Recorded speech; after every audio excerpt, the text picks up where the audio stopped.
Hi, everybody. This is Adam Elenbaas from Nightlight Astrology, and these are your horoscopes for the month of April 2019. So this is the Sun and Rising Sign horoscope for Leo. All right, let's take a look. So a lineup of planets this month in your 8th house are going to be making squares to Jupiter in Sagittarius in your 5th house. I'm not going to go through every single one of these. I'm kind of going to batch them together and give you the overall view. On April 2nd, right at the start of the month, Mercury will conjoin Neptune, and by the 12th, it will square Jupiter. And then similarly, we'll see by the 10th, Venus get into a conjunction with Neptune. And then by the 15th, square Jupiter. So that's a big series of transits from these planets all together moving through a square to Jupiter in the 5th house. So what does that mean exactly? Well, the 8th house is traditionally a house of inevitability, loss, death, grief, karmic bills that are due. Also, gain that comes from other people's money or resources, or sometimes gain that comes from so-called evil motives. So we have to be always a little bit, mindful when lots of things are passing through this house. We just had a long Mercury retrograde in this house last month. So the main thing that I would look toward this month in the 8th house would be the potential for heavier, transformative, kind of weightier inevitabilities, things that you have to deal with that, when it's like when the bill is put on the table. So kind of a feeling of a karmic bill being put on the table this month. It might have something to do with Venus, with relationships, with Mercury, sometimes with communication and the truth and clarity versus deception or illusion. And we may also see issues related to money in relationships.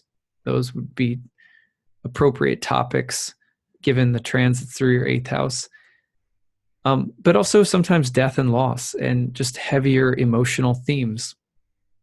Now, the fact is that these planets are also getting into squares with Jupiter, and Jupiter is in the house of good fortune, and Jupiter is also the bringer of blessings and basically the bestower of good fortune. And so whatever you may be going through, it's possible that there is some benefit that is coming out of whatever inevitabilities or difficult, fated events might be taking place in the 8th house this month. That's a positive. For example, looking at what I wrote, I said here, I'll just read you what I wrote in this month's written horoscope so you can get a feeling for it. I said, even if you are facing inevitabilities, endings, or losses this month, it's likely that blessings and growth will come quickly as a result. The other thing is that, of course, the 5th house can be very creative. And so the potential to find some kind of creative outlet during the midst of a difficult time. Sometimes, the best artwork, the best creative projects in the world come from the encounter with heavier 8th house themes: death and mortality, loss, betrayal, having to face things that are difficult to face, all 8th house topics. Of course, become, when we look at them and we accept their reality and we allow them to inspire us. Sometimes we make very inspired, art or music, theater, performance, dance. A lot of very beautiful creative expression can come out of a 5th house, 8th house connection, but it's usually toned or colored by some of the heaviness or darkness of the 8th house. You may also watch for, the 5th house likes to have fun, right? Likes to party. It's a fun house. But the connection between the 8th may have to do with anything that's been overdone, that's been frivolous, that's been too risky, or that's been hedonistic in any way. There could be a tension of, for example, the karmic bills that come due because we've been doing too much partying or too much spending, or we've been gambling, or, so you want to be careful of overdoing things this month, because there could be some consequences that are deeper and more intense. Sometimes in love and sexuality, sort of playing around or flirting around, and sometimes being unfaithful. But the fifth house, eighth house connection is also about the consequences of selfish or self-indulgent forms of, pleasure seeking. So you do want to be careful of that. So those are some different things to think about between the eighth and the fifth. Also, the topic of children can be really pronounced with the fifth house. The eighth house can be about the deeper, heavier karma around children. It can be very simple too, eighth house, fifth house stuff. Like sometimes, I can't tell you how many times I've seen transits like this going by in a month when a woman's pregnant and she's just freaked out. She's going to lose the child. Is she going to lose the child? No. I mean, once in a great while, something like that happens, but most of the time it's no.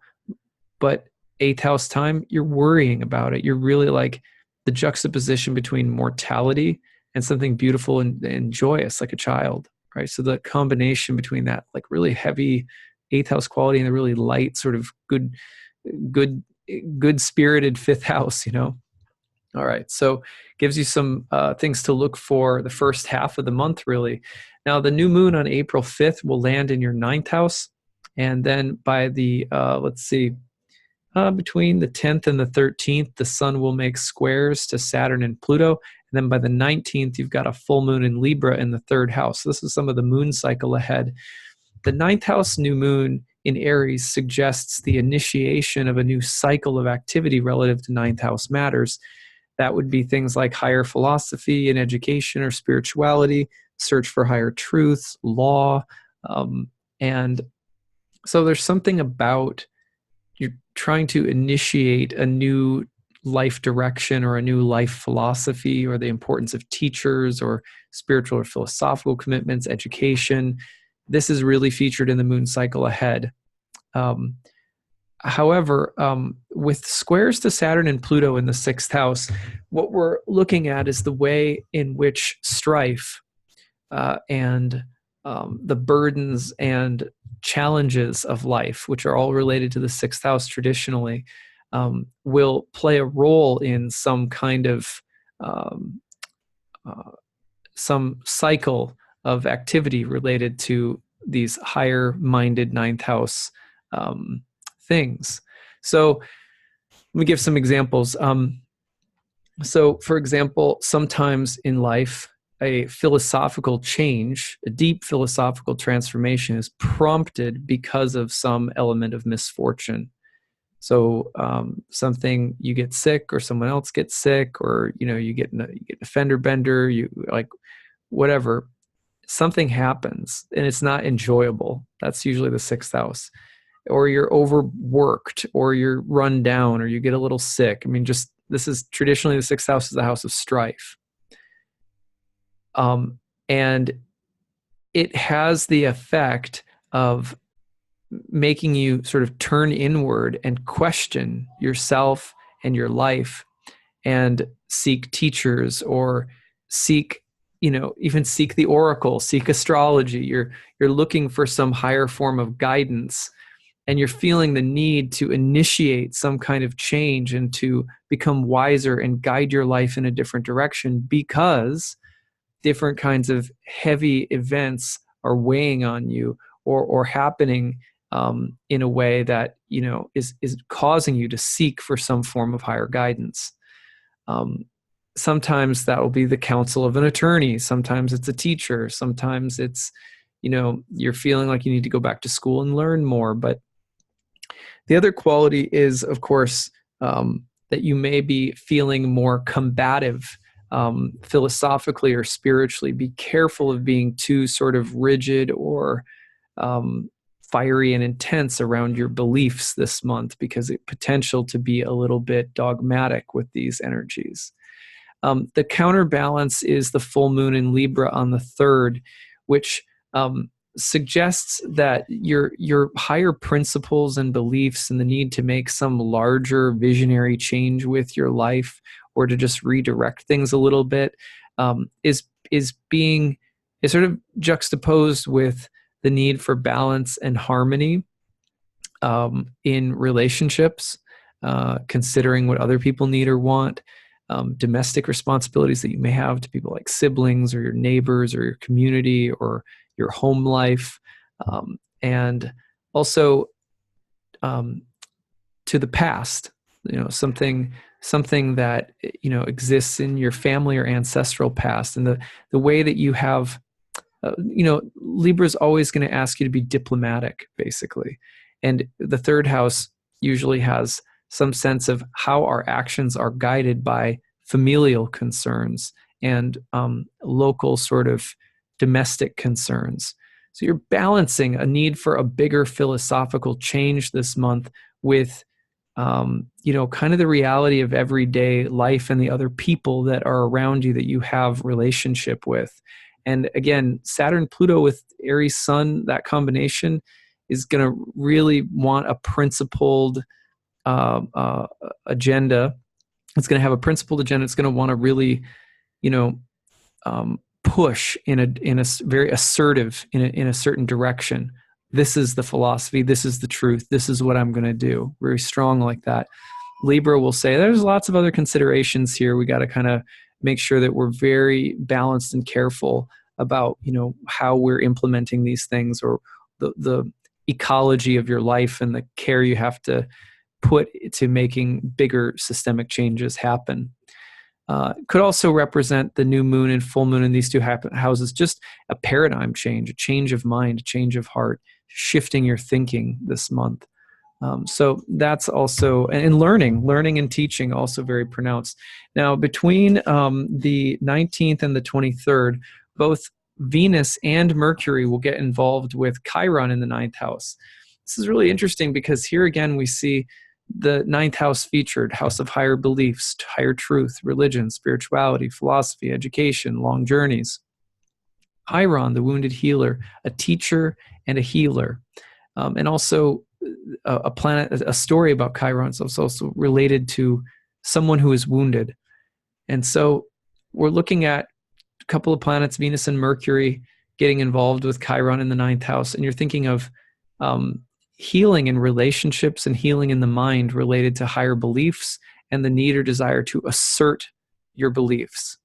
So this could be, again, like, be careful of not being too fiery or aggressive about what you believe this month, because it could hurt people, and it may lead to, around the Libra full moon and beyond, the need to repair relationships because of having been too martial, too rigid, too adamant or assertive about what you think is best or what you think is true or whatever. So the potential for some healing around your beliefs and convictions if you've been too intense.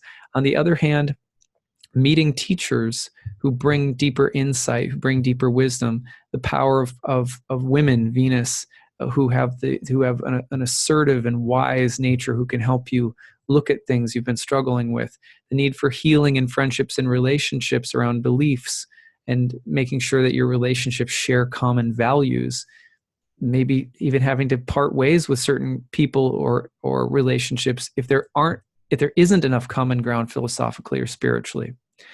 So Chiron and Aries getting into the mix with Mercury and Venus between 19th and the 23rd. Then between the 20th and 23rd, the other thing that's happening is the sun will enter your 10th house in Taurus and conjoin with Uranus. It's a brief little window of time, but it brings quite a blast.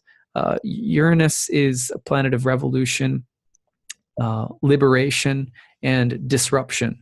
And it's going to be in your 10th house of career for quite some time now. But with the sun getting into a conjunction with it, the potential, the sun related to clarity, illumination, enlightenment, and kind of like boldness, it gets into a conjunction with Uranus, and you're thinking of a moment of greater awareness, epiphany, kind of mental breakthrough, or a moment of challenging or defying authority in the workplace, or just seeking originality or something new and kind of exciting or inspiring. Sun-Uranus transits usually really kind of awaken people. It kind of has that feeling of like inspiring and kind of getting you excited about something new, but it's usually pretty unexpected and maybe somewhat outside of the box. That's taking place in your career between the 20th to 23rd. And then finally, between the 26th and 27th, Mars in Gemini in your 11th house of friends, allies, groups, etc., will be getting into a square with Neptune. So that's another big one. Neptune's in the 8th house. This is another really interesting transit where potential for some degree of, you'll notice, right, that Mars, most of the month, is the dispositor for the Sun. Sun is in Aries, which is in Mars's sign. So the potential for some ideological or higher-minded sort of philosophical conflicts, conversations, and focus within groups, friendships, social circles. That's implied here because Mars ruling the new moon cycle in Aries in the 9th house of the higher mind is Mars is moving through your 11th house of friends, groups, and allies. Now they're in a sextile relationship, which should bring harmony. But you could say that what you're looking for this month, especially with the full moon in Libra down here as well, and also in an air sign, is you're looking to try to create deeper, more meaningful collaborations of ideas and beliefs with other people in groups that you belong to, or social circles, or with friends or colleagues or allies. You're looking for help to mobilize your beliefs and attitudes and ideas into tangible results, probably in your career. And you might be in something of a recruiting effort where you are, generally looking for like who's on the same page as I am, or who can help me move forward in my path and make, who can help me to be successful. The problem is that, Mars with Neptune in the 8th house sometimes doesn't judge things accurately. It will recruit anyone to help so long as success is guaranteed. And there can be cutting of corners, cheating. Sometimes it's like, oh, you have money, you can help me. Great. I don't really care for you as a person. I don't really care if we even agree or not, if we share the same values. I'll just take whatever help I can get. So this kind of, somewhat the potential for self-centeredness to guide a search for allies and resources to help us.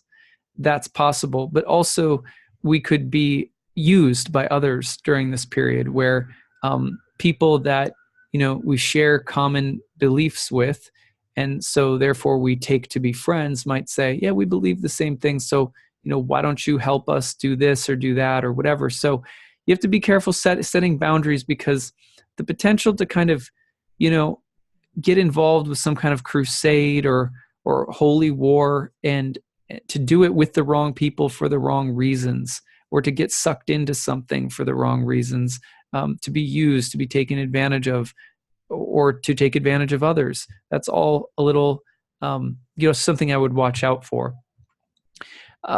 Mars in the 11th square to Neptune in the 8th can also be about the way in which I don't want to be totally negative about it. There can also be a sense of finding allies that are fighting for a common cause based on similar beliefs. And that can be a really joyous thing.